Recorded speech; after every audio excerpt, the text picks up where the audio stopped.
On this episode of Time About the Movies, one of Stephen King's classic movies comes back to life for a new generation with Chloe Grace Moretz starring as Carrie. We have Sylvester Stallone and Arnold Schwarzenegger returning for a new film with Escape Plan. Benedict Cumberbatch as WikiLeaks founder Julian Assange in The Fifth Estate.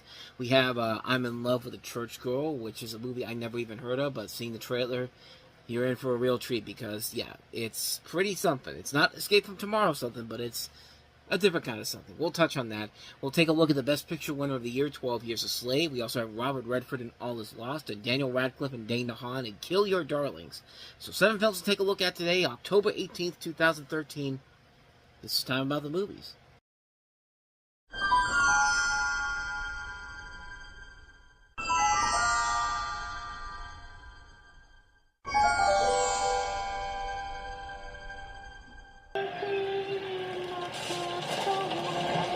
No one seems to understand. She wasn't some monster.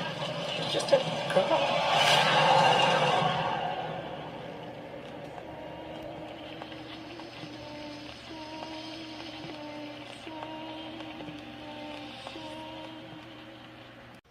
Ah, yes, the old "my baby never hurt nobody" motif. Well, you didn't know that because you don't know this person very well, apparently.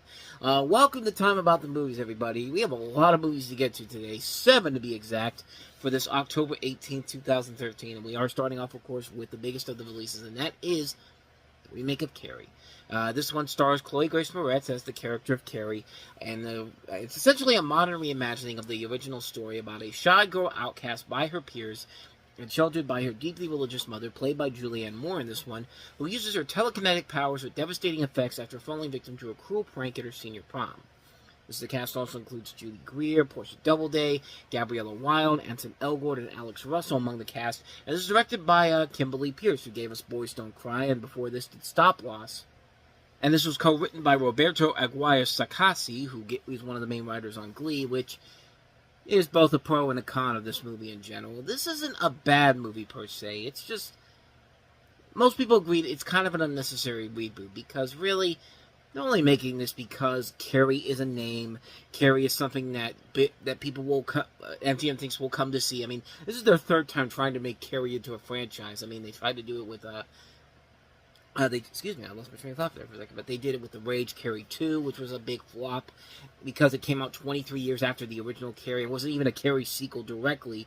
It was another movie, but they decided to put Carrie 2 in there to try to sell it to people. They tried to do an NBC TV show with a TV movie that came out in 2002, and that didn't work out. And even before then, there was a Carrie musical in the 80s that didn't perform very well. So they've tried to make Carrie into a franchise for the longest time. And the original Carrie just works because it's a straightforward story. It didn't need a continuation.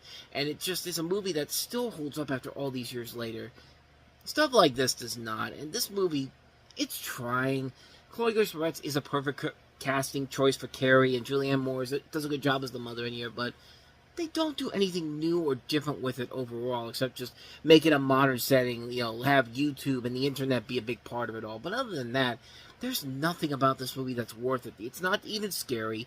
It's not even engaging overall, because you know everything they're going to do, because this movie is so lazy in terms of what it's trying to do. Like, it's literally copying and pasting the other movie, except add in the internet, add in the modern world of 2013 into this, and it just didn't work overall. And the actors are trying in here. They're trying their best to keep it together, but it just didn't work in the end. It's a major, major misfire, and just a movie that just didn't work as well as they wanted it to do.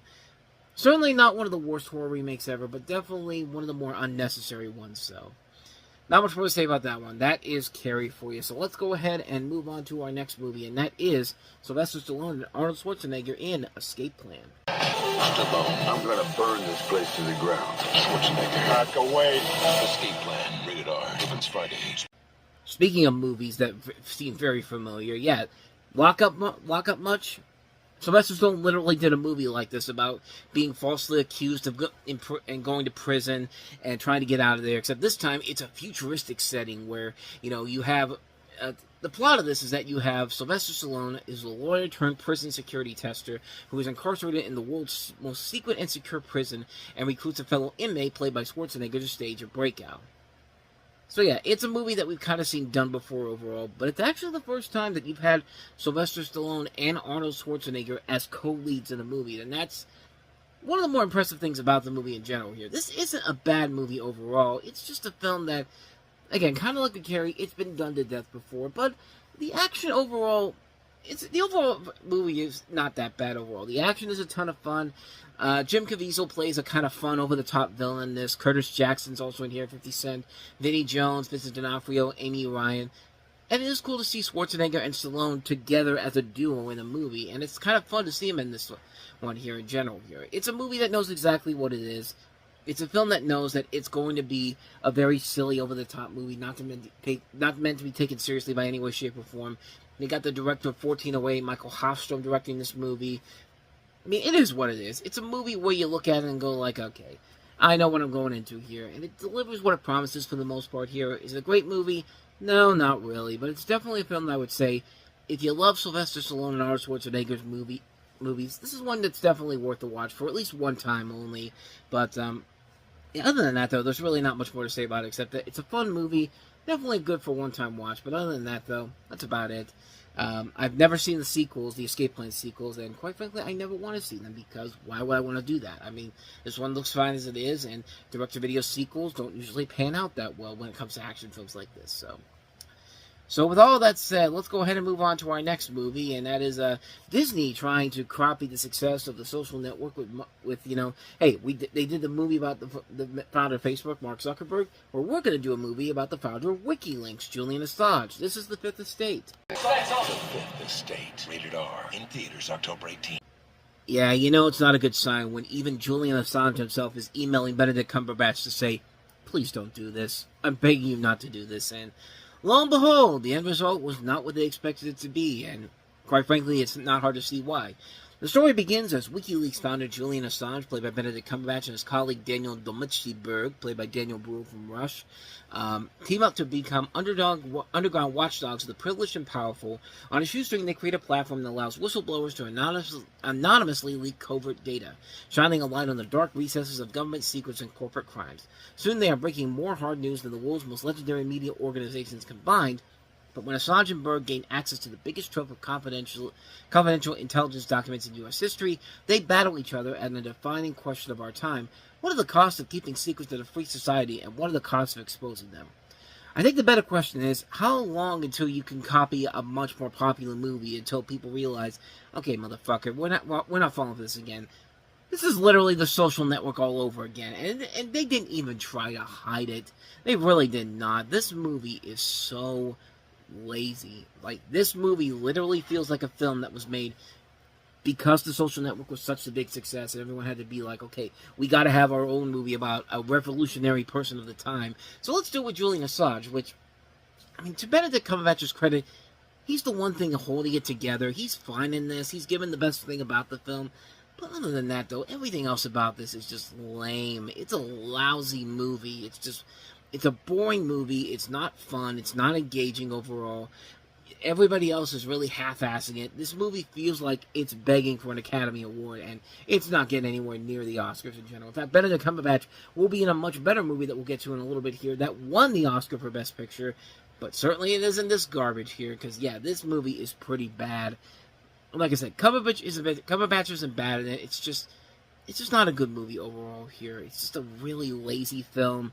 It's not entertaining. It's not as fun as The Social Network was. It doesn't have that quick-witted writing style of Aaron Sorkin, nor does it have the unique filmmaking style of David Fincher. And it's just not in here with this movie. Even though Bill Condon can be a good director every once in a while, this ain't it, man. This is a film that is pretty bad overall, and just quickly came and went. And really, it's not hard to see why, because it is not a very good film. So let's go ahead and move on to our next movie. And I have not seen this next one here, but I've seen the trailer for it. And yeah, it looks even worse than you could possibly imagine. It's a film called I'm in Love with a Church Girl. Adrian Beinbone, Jeff Ja Rule Atkins, and Stephen Baldwin. That's everything you need to know. If Stephen Baldwin is one of your big stars in the movie, you know you're in a film that's not really meant to be seen by a wide audience in general here. But Miles Montenegro, played by Jeff Ja Rule Atkins, I mean, I guess he really thought this was going to be his Academy Award-winning performance in this, but no, it's not that. It's Miles Montego. I'm sorry, not Montenegro. Although Montenegro probably would have been a much more interesting name. But Miles Montego has it all. Cars, boats, good looks, mansions, money, women. But more importantly, he has a past. Miles is a retired, high-level drug trafficker who is now completely legitimate. Even though Miles has turned over a new leaf, the DEA can't seem to let him out of his sights. Miles' only downfall is that he's extremely loyal to a circle of friends and former colleagues who are not retired from the lucrative business. Struggling to keep on the right side of the law, Miles meets the one girl of his dreams, but she's not the usual type of girl that he's used to dating. It's Vanessa, played by Adrienne Bailon from the Cheetah Girls. And I guess she was also banging Rob Kardashian at that point, because I think she was like keeping up with the Kardashians at some point. But she's a church girl in every sense of the word. They're tested to the last ounce of faith and strength in God and each other. God continues to chip away at Miles through struggles from his past, having to live up to his reputation, feeling his unworthiness, the death of his mother, federal charges, his friends being indicted, the strain on his relationship with Vanessa, almost losing her in a near-fatal car accident, and finally the spiritual breakdown and one-on-one with God that brings Miles to his knees. But don't worry, folks, it's not too serious because it's rated PG, so you're not going to see anything in the PG-13 R-rated category for a film like this. No, no, no. Not with a cast that also includes Vincent Pastore, T-Bone, and Michael Madsen, as well as Martin Cove, from the Karate Kid movies. And just like, wow. I've never seen this movie, nor do I ever plan on seeing it, but I kind of feel like I have to because this is a movie that just seems so awful on so many levels. A movie that looks like it makes no goddamn sense whatsoever. Like a film that someone just had an idea to say, let's get whatever stars we can get right now. I mean, if your biggest star in the movie is Ja Rule in 2013, then just abandon your project right there, because there's abandon all hope ye who enter here. And of course the Christian media is going to love it because they don't believe the mainstream media gives them the attention they deserve. Well, we do, except when you make better movies than this, because this is not a movie that I feel like this movie wants to be like The Fireproof and the Courageous for them, but there's a difference. Fireproof and Courageous actually had something to them, and not this pile of garbage here. From this trailer that I'm looking at here, I mean, it's probably not a good movie overall. To continue the point there, guess how long ago this was shot? It completed production in November of 2010. It came out on October 18th, 2013. I think we pretty much know how this movie's going to turn out here. So, I don't know anything about this movie overall. I just think it looks like it's a terrible movie, and So, let's go ahead and move away from this and get to easily the most recognizable movie of the weekend, one of the best movies of the year, one of the best picture winners, the best picture winner of the year. I don't know why I was going with that, but let's get away from this movie here, and let's talk about 12 Years a Slave. Picture of the year. Don't miss the triumph of 12 Years a Slave. Rated R. Now playing everywhere. Yes, go ahead and show Brad Pitt's only scenes in the movie. I'm not even kidding. Like, that's just some of the parts that he's in the final 20 minutes of this movie. Like, he's not in this movie as much as this trailer makes it out to me. But anyway, this is the Best Picture winner of the year, 12 Years a Slave. Based on the incredible true story of one man's fight for survival and freedom in the pre-Civil War United States, Solomon Northup, played by Chiwetel Ejiofor, is a free black man from upstate New York and is abducted and sold into slavery. Facing cruelty personified by a malevolent slave owner portrayed by Michael Fassbender, as well as unexpected kindness, Solomon struggles not only to stay alive, but to retain his dignity. In the 12th year of his unforgettable odyssey, Solomon's chance meeting with a Canadian abolitionist, played by Brad Pitt, will forever alter his life. And, this is one of those movies that I keep talking about this film, kind of on the same vein as Schindler's List in general here. But, it's a movie that really it's great. It's one of the best movies of the year, but I freely admit, this is a film I very rarely watch over and over again. Even though this is a fantastic film, this really is one of the best movies of the year, and marks another winner for director Steve McQueen, following Shane that came out a couple years prior. And it gives Chiwetel Ejiofor the chance to prove to everybody that he can lead a movie, and his struggles to survive in the movie are amazing to watch. This is his movie, and he takes the opportunity to shine in it overall in this. I mean, everybody else is doing a good job in this. Michael Fassbender, definitely deserving of that Oscar nomination he got for Best Supporting Actor. Brad Pitt, even though it's a very Small scene, it's a good scene. Benedict Cumberbatch is really good in here too, and a much better movie than The Fifth Estate. But of course, Lupita Nyong'o, everyone talks about her in this because, yeah, she won the Best Supporting Actress Oscar in this, and it's hard not to see. It's not hard to see why, because she's fucking amazing in this. I mean, this is a great actress all the way through. Like, we've seen it all through the years since then. But yeah, she definitely deserved to win the Oscar for this one because she does give the best performance in this behind Ejiofor. The script by John Ridley is nicely done and sticks very close to the original source material, which is very rare for a film adaptation based on that book. Hans Zimmer's score is very well done, with a little bit of an homage to Inception in there too. The cinematography is very good as well. And like I said, this is a very hard movie to watch, and I mean hard to watch. The whole movie shows that what has happened to this guy was wrong, what has happened to these people is wrong, and the way that we treated them back then is wrong. And the hardest part of this of watching this is just seeing everybody getting whipped. And in most movies, you hear the whipping noise, but you don't usually see the effects except for like rope burns. But here, they get graphic, man. Like, not only do you see the rope burns, but you see Ejiofor and Nyong'o getting whipped so hard that you see blood and chunks of their skin being splattered. And when that happens, that's when the movie just becomes so gut-wrenching to watch, man. And the worst part of it all is that we as a society let this happen. It's hard to believe that we lived in a time when this was once considered okay. That's what makes those scenes all the more gut-wrenching to watch, knowing that this was a real thing. It is really fucked up in a way. And that's why I consider it to be kind of like the Schindler's List for this generation. It's a great movie, but man, it's hard to watch on multiple occasions because of the elements brought in that actually happened and what were considered common at the time. I mean, Schindler's List was pretty much the same thing. You know, he had all these people being taken away from their homes by these terrorists and these people who were killing them. You know, it was just a really hard thing to watch in general. In that case, in general here, and yeah, it's very much the same thing with this movie. But it does give, like I said, it does give the film a good job of giving Chiwetel Ejiofor a chance to shine as a leading man. The performances overall are great. The characters are well done. The cinematography is great. The story is well done. The music is well done. But it is a movie that it's very hard to watch on multiple occasions just because of the source material overall. But it should not be understated how good this movie is. This is very high up there with one of the best movies of the year. This is easily up there in general with that. This is a film that does need to be seen to see how we let this happen in the world and how this guy got a happy ending out of it, at least, or a way out of it, at least. But it can be hard to watch, yes, but you come out realizing that the filmmakers really did care for the source material for this and the motivation of what they were trying to do here and wanted to bring it to life the best way they can.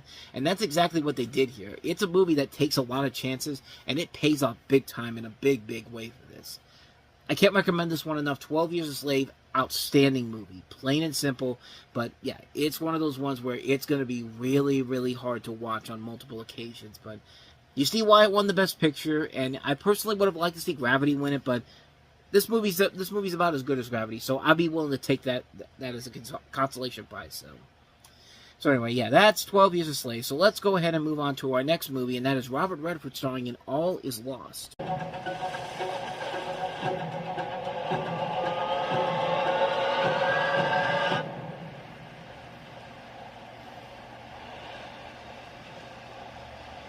The movie that makes you realize, oh yeah, the dude who directed Kraven the Hunter can actually make a good movie. Because yeah, this is directed by J.C. Chandor, and yeah, needless to say, he made he made not only a good movie, but a pretty damn underrated gem from somebody we had just lost recently with Robert Redford. So deep into a solo voyage into the Indian Ocean, an unnamed man, played by Redford, wakes to find his 39-foot yacht taking on water after a collision with a shipping container left floating on the high seas. With his navigation equipment and radio disabled, the man sails unknowingly into the path of a violent storm. Despite his success in patching the breached hull, his mariner's intuition, and a strength that belies his age, the man barely survives the tempest, using only a sextant and a nautical map to chart his progress. He is forced to rely on ocean currents to carry him into a shipping lane in hopes of hailing a passing vessel, but when the sun relenting, sharks circling, and his meager supplies dwindling, the ever-resourceful sailor soon finds himself staring his mortality in the face. So yeah, this is a movie that combines a little bit of Life of Pi from the year before, and a little bit of also Open Water, too. And it's basically a new take on the story of the Old Man and the Sea, which is pretty much the same story in general here, but it really is one of Robert Redford's most underrated movies, if not his most underrated film in general, because yeah, it's a movie where it's just him all throughout the course of the movie, and you're so invested on how he's going to get out of this situation. Like, what's his motive? What's his plan here? He's trapped out in the middle of the ocean. He has no way to contact anybody, and it's really harrowing and engaging what they're able to do with this film in general. Here, they did a phenomenal job with this film. It's a terrific movie and a real good showcase for Robert Redford, who barely has any lines in this movie. Like, this is a film where he really does not have a whole lot of lines. At any time he tries to get, he'll have a couple lines here and there, but it's mostly relatively quiet with him overall. And, you're just watching his acting in this, and you just see that, like, let's put it this way. There's only 51 spoken English words in this movie by Redford. That's how much of a silent film this movie is, and it's an intriguing concept overall, and we don't see a lot of movies usually do that, honestly. We don't have a movie like this where there is very limited dialogue. I mean, Wall-E was a good example of that. Bambi, my favorite movie of all time, does that. Like, more movies like this definitely need to be something that has to be the norm in here. Yeah, some people would look at this and say, like, oh, it's just another Life of Pi movie. Well, yes, and also no. Like, yeah, this doesn't have the visual flair of Life of Pi overall, or the sense of overall happy enjoyment throughout the course of it, but it's still a really good movie, and one that sadly has not gotten as much attention as I think it should have. It's a movie that really should have been more talked about when Redford passed away earlier this year. It's a really damn good movie, and one that is very underrated, one that definitely needs to be seen out there. And yeah, with Redford now gone, this is now your opportunity to see one of his more underrated gems of a film, because this really is that type of a film. So yeah, I recommend All Is Lost. It's definitely worth it. So with all that said, let's go ahead and move on to our last movie that we have here, which is Daniel Radcliffe and Dane DeHaan in Kill Your Darling. Circle is broken. Yeah, it's a little pretentious for its own good. This is a story about the college days of some of the earliest members of the Beat Generation. Lucien Carr, Allen Ginsberg, William S. Burroughs, Jack Kerouac, their interactions and Carr's killing of his longtime friend David Kamerer in Riverside Park in Manhattan, New York City. The cast also includes Ben Foster, Michael C. Hall, Jack Houston, Jennifer Jason Leigh, Elizabeth Olsen, who else? David Raish, Kira Sedgwick. So there is a good cast involved in this movie, but yeah, there are definitely times in this movie where it does feel like a movie that has its head so far up its own butt and wants to be seen as kind of pretentious overall. I mean, not to the level of something like David Cronenberg's Cosmopolis from the year before, but close. I mean, not enough to say that it's a great movie overall, but it does give you a chance to see some good acting performances from both Daniel Radcliffe and Dane DeHaan outside of what they were doing around the time. It's definitely, I think this was actually, if this wasn't one of Radcliffe's first big performances outside of Harry Potter on the big screen, it's one of his earliest ones, as far as I know. But this is Dane DeHaan coming just before he stars in The Amazing Spider-Man 2 and coming off of Chronicle. So yeah, there's definitely some things about the movie that work overall, but other than that, though, it's one of those movies that's not a real rush out to see it type of film. It's only a type of film I would say see it to see these people that you know as these bigger characters that you know in a much smaller role. So that's the only real reason I would suggest this film. But other than that, though, there's no reason to watch this movie overall. It is kind of bland and kind of pretentious at times, but I don't know. I mean, that's just my thoughts on it. So there you go. That's my thoughts on Kill Your Darling. And thus, with all that said, we wrap up another episode of Time About the Movies, and we'll wrap October up with next time around with a new Jackass movie with Johnny Knoxville starring in it. And it's not really a Jackass film, it's more of a Jackass spin-off film in which he plays a very bad grandpa in Jackass Presents Bad Grandpa. And we also have Ridley Scott taking another beloved Cormac McCarthy novel, following the success of No Country for Old Men, with The Counselor. And then we have a movie that... a lot of interesting movies in the month of October, to say the least. And yeah, this one in particular certainly has an interesting response from the LGBT community. If you know which one I'm talking about here, blue is the warmest color. If you don't, we'll touch on that tomorrow. But with all that said, thank you so much for joining me on this one. If you like this and want to see more videos like this, please go ahead and do me the honors of hitting that like button, that subscribe button, and that notification button. Also, don't forget to check out our playlist. Don't forget to check out the previous episode as well. And with all that said, whether it's in the past, the present, or the future, I will see you at the movies. Take care.